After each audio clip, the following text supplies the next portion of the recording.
Chapter 96.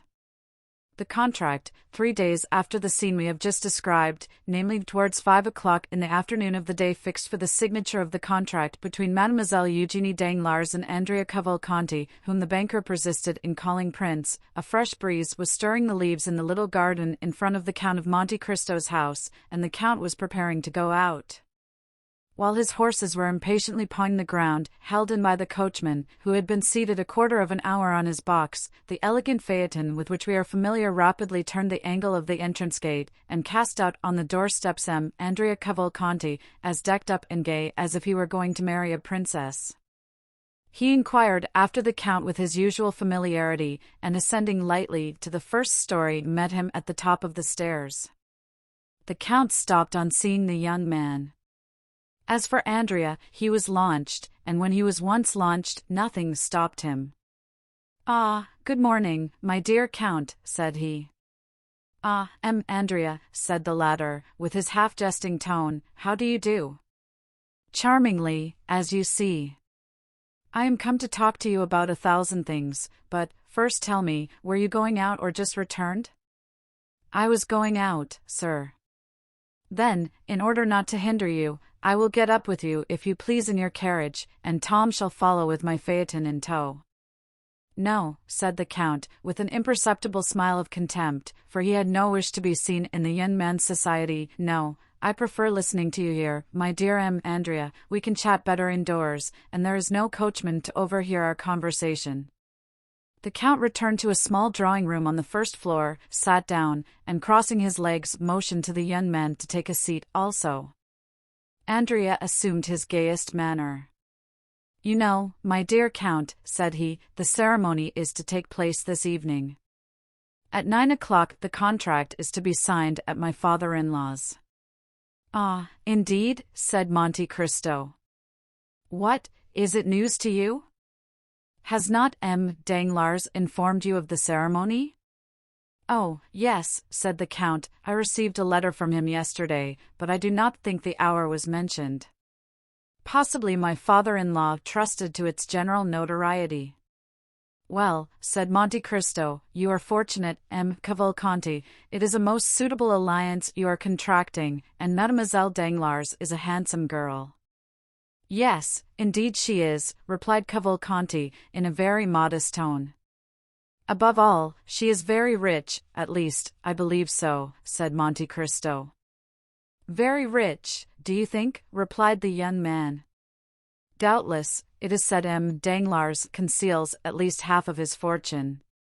"And he acknowledges 15 or 20 millions," said Andrea with a look sparkling with joy. "Without reckoning," added Monte Cristo, "that he is on the eve of entering into a sort of speculation already in vogue in the United States and in England, but quite novel in France." Yes, I know what you mean, the railway, of which he has obtained the grant, is it not?" "Precisely, it is generally believed he will gain 10 millions by that affair." 10 millions! Do you think so?" "It is magnificent," said Cavalcanti, who was quite confounded at the metallic sound of these golden words. "Without reckoning," replied Monte Cristo, "that all his fortune will come to you, and justly too, since Mademoiselle Danglars is an only daughter. Besides, your own fortune, as your father assured me, is almost equal to that of your betrothed. But enough of money matters. Do you know, Andrea, I think you have managed this affair rather skillfully?" "Not badly, by any means," said the young man. "I was born for a diplomatist."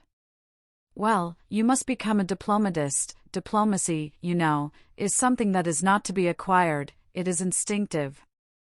"Have you lost your heart?"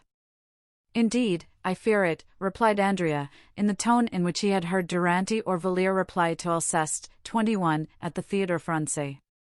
"Is your love returned?" "I suppose so," said Andrea with a triumphant smile, "since I am accepted. But I must not forget one grand point." "Which?" "That I have been singularly assisted." "Nonsense." "I have, indeed." "By circumstances?" "No, by you." "By me?" "Not at all, Prince, said Monte Cristo, laying a marked stress on the title, what have I done for you? Are not your name, your social position, and your merit sufficient? No, said Andrea, no, it is useless for you to say so, Count. I maintain that the position of a man like you has done more than my name, my social position, and my merit. You are completely mistaken, sir, said Monte Cristo coldly, who felt the perfidious maneuver of the young man, and understood the bearing of his words. You only acquired my protection after the influence and fortune of your father had been ascertained, for, after all, who procured for me, who had never seen either you or your illustrious father, the pleasure of your acquaintance, two of my good friends, Lord Wilmore and the Abbé Busoni? What encouraged me not to become your surety, but to patronize you, your father's name, so well known in Italy and so highly honored? Personally, I do not know you. This calm tone and perfect ease made Andrea feel that he was, for the moment, restrained by a more muscular hand than his own, and that the restraint could not be easily broken through. Oh, then my father has really a very large fortune, Count? It appears so, sir, replied Monte Cristo. Do you know if the marriage settlement he promised me has come? I have been advised of it. But the 3 millions? The 3 millions are probably on the road. Then I shall really have them? Oh, well, said the Count, I do not think you have yet known the want of money. Andrea was so surprised that he pondered the matter for a moment. Then, arousing from his reverie, now, sir, I have one request to make to you, which you will understand, even if it should be disagreeable to you. Proceed, said Monte Cristo. I have formed an acquaintance, thanks to my good fortune, with many noted persons, and have, at least for the moment, a crowd of friends. But marrying, as I am about to do, before all Paris, I ought to be supported by an illustrious name, and in the absence of the paternal hand some powerful one ought to lead me to the altar. Now, my father is not coming to Paris, is he? He is old, covered with wounds, and suffers dreadfully, he says, in traveling. I understand. Well, I am come to ask a favor of you. Of me? Yes, of you. And pray what may it be? Well, to take his part. Ah, my dear sir. What, after the varied relations I have had the happiness to sustain towards you, can it be that you know me so little as to ask such a thing? Ask me to lend you 500,000 and, although such a loan is somewhat rare, on my honor, you would annoy me less. No, then, what I thought I had already told you, that in participation in this world's affairs, more especially in their moral aspects, the Count of Monte Cristo has never ceased to entertain the scruples and even the superstitions of the East. I, who have a seraglio at Cairo, one at Smyrna, and one at Constantinople, preside at a wedding? Never. Then you refuse me? Decidedly, and were you my son or my brother, I would refuse you in the same way. But what must be done, said Andrea, disappointed. You said just now that you had 100 friends.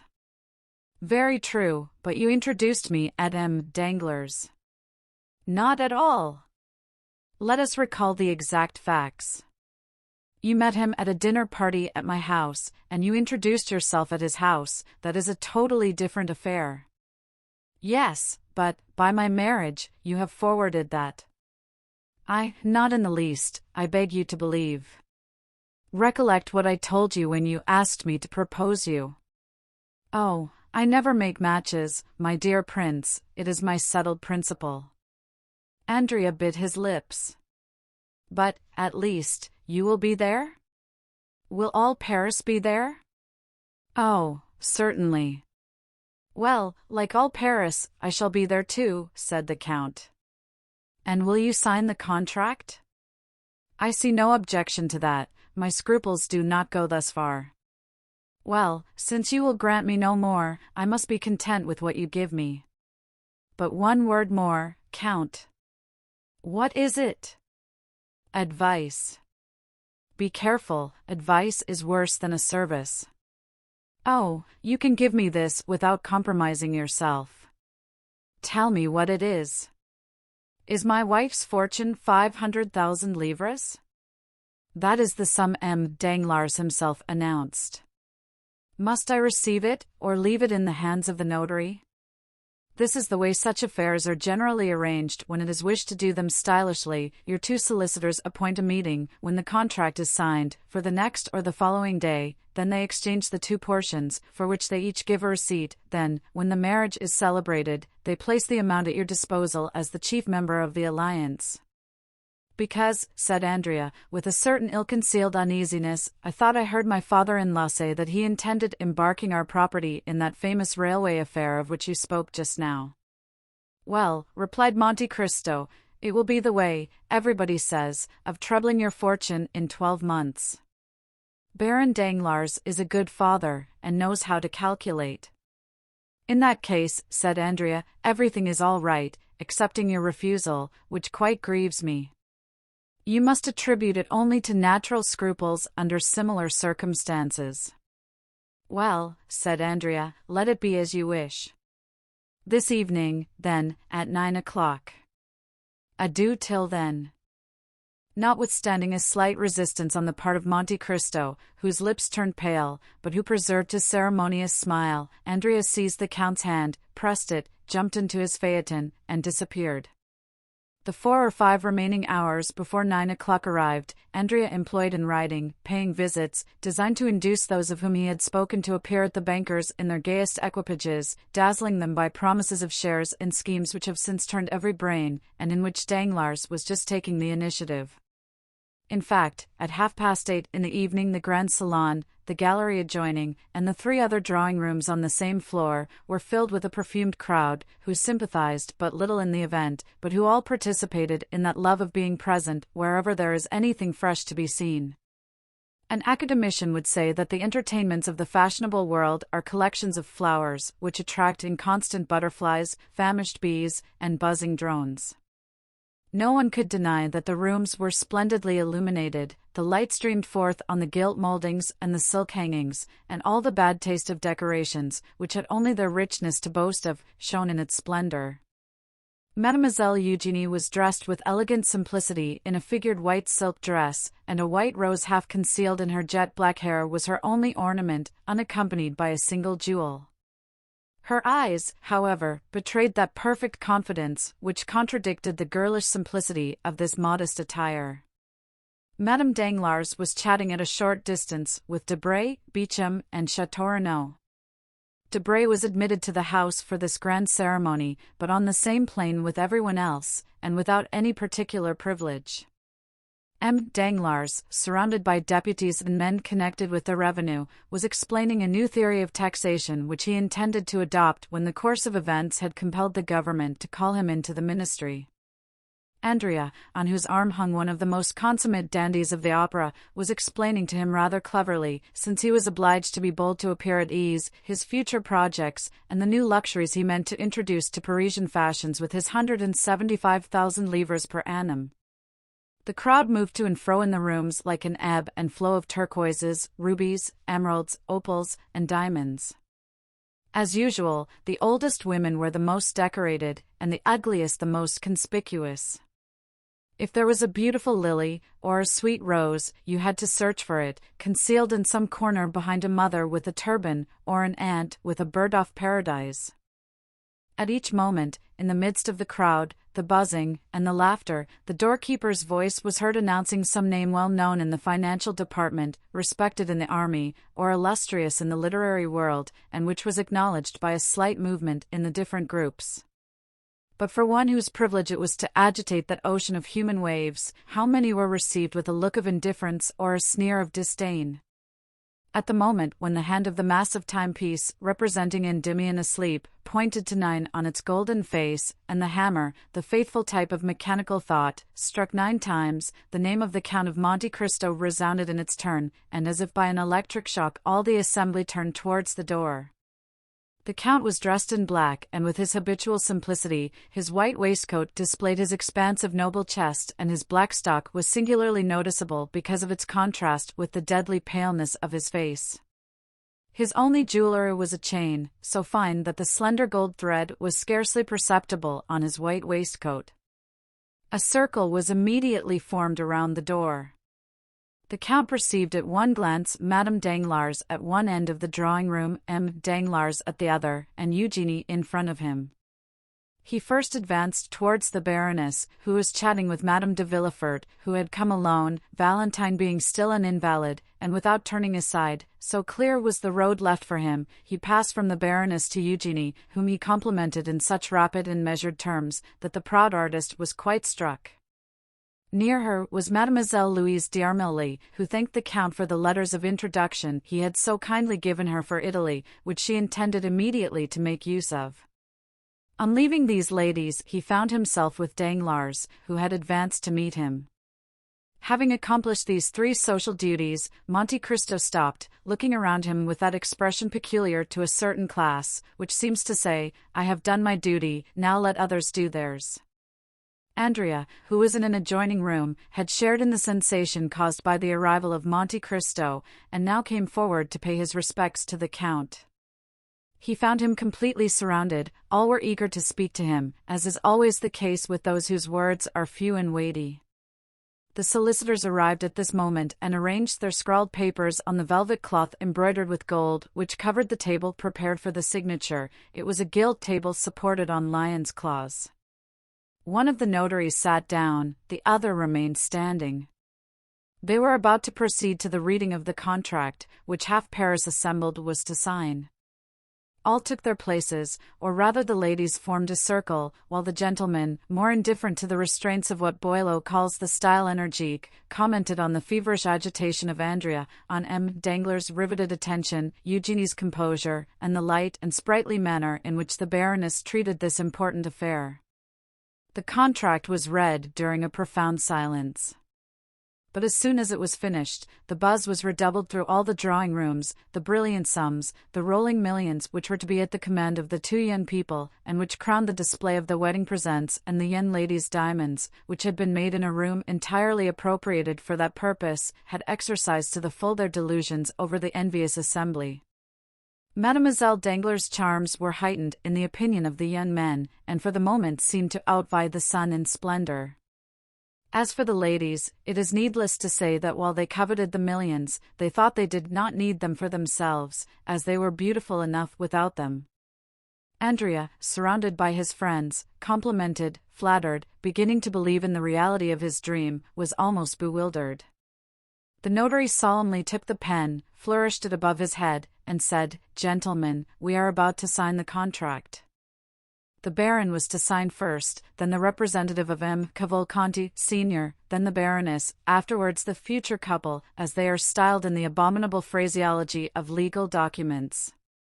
The Baron took the pen and signed, then the representative. The Baroness approached, leaning on Madame de Villefort's arm. "My dear," said she, as she took the pen, "is it not vexatious? An unexpected incident, in the affair of murder and theft at the Count of Monte Cristo's, in which he nearly fell a victim, deprives us of the pleasure of seeing M. de Villefort." "Indeed," said M. Danglars, in the same tone in which he would have said, "Oh, well, what do I care?" "As a matter of fact," said Monte Cristo, approaching, "I am much afraid that I am the involuntary cause of his absence." "What, you, Count?" said Madame Danglars, signing. "If you are, take care, for I shall never forgive you." Andrea pricked up his ears. "But it is not my fault, as I shall endeavor to prove."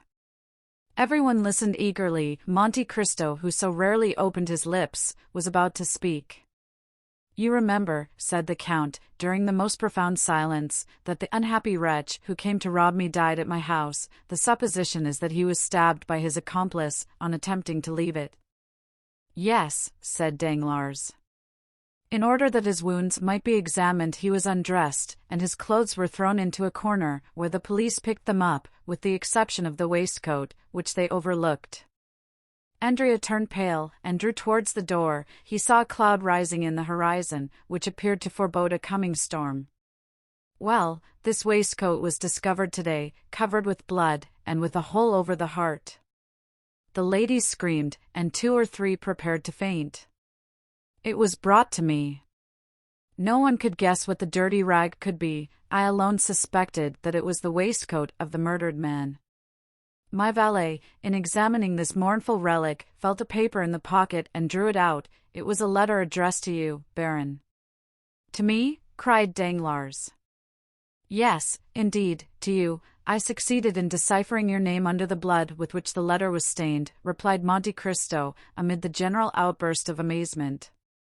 But, asked Madame Danglars, looking at her husband with uneasiness, how could that prevent M. de Villefort? In the simple way, madame, replied Monte Cristo, the waistcoat and the letter were both what is termed circumstantial evidence. I therefore sent them to the king's attorney. You understand, my dear Baron, that legal methods are the safest in criminal cases. It was, perhaps, some plot against you. Andrea looked steadily at Monte Cristo and disappeared in the second drawing-room.